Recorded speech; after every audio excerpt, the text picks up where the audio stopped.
La semaine de la solidarité internationale sur le thème cette année « Droit à l'essentiel » se déroule du 17 au 25 novembre. Le but étant de défendre collectivement les droits de toutes et de tous, ici et ailleurs. L'association Cuba Si France Ouest profite de cette semaine en proposant des animations sous les halles de Clisson pour faire connaître Cuba. Pour lancer la semaine, il y a la réalisation d'une solisphère. C'est quelque chose de provisoire qui est réalisé. C'est une circonférence de 400 mètres de diamètre où les gens dessinent ou posent des objets en parallèle entre le nord et le sud. Avec ce qui voudrait, par exemple là, on voit que les enfants ont réalisé des petits dessins avec un homme et une femme et le signe égal entre deux, par exemple. C'est assez intéressant.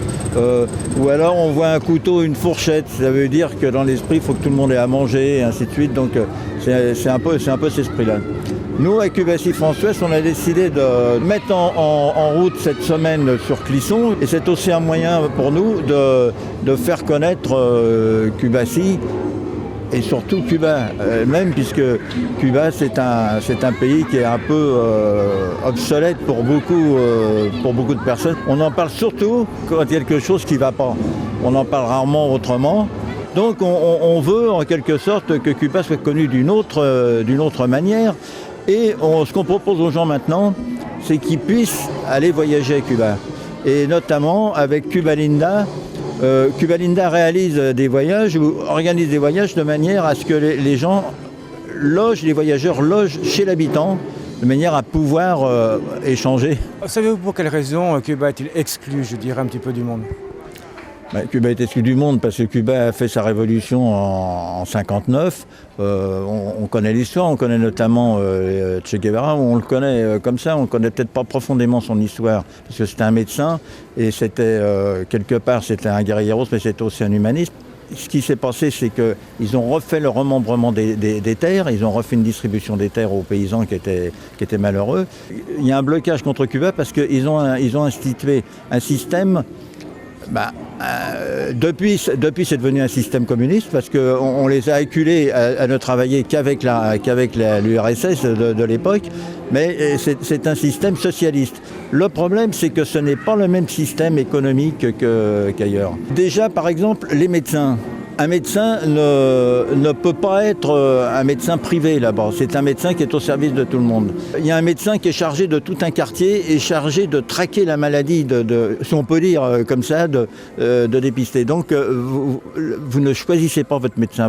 Par exemple en France, on s'aperçoit aussi d'une médecine quand même à deux vitesses. C'est-à-dire qu'il y a l'hôpital et il y a les cliniques privées. Et de plus en plus, on s'aperçoit que le privé, la maladie devient une affaire de sous, d'argent, alors que ça devrait pas être ça. Là-bas, vous allez au médecin, c'est gratuit. Et donc vous pensez donc c'est pour ça qu'ils sont exclus de la société, quoi ? Oui, parce qu'ils refusent la société de consommation, en quelque sorte.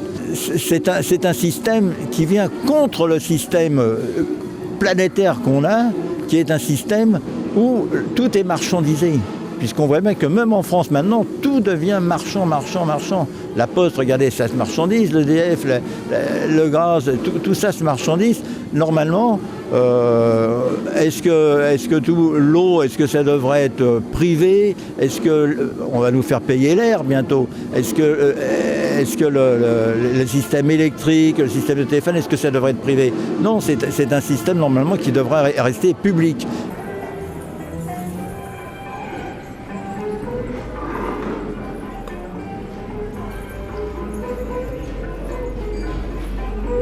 Alors il y aura jeudi donc un film 7 jours à Cuba. C'est un film qui est fait par 7 réalisateurs différents sur une vue de La Havane. 7 jours à La Havane, c'est pas 7 jours à La Havane.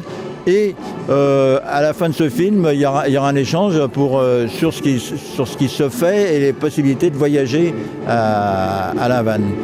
Et puis vendredi, à la petite librairie, il y aura des poèmes cubains qui seront lus en espagnol et en français. Pour plus d'informations sur cette semaine solidaire, rendez-vous sur le site www.lasemaine.org.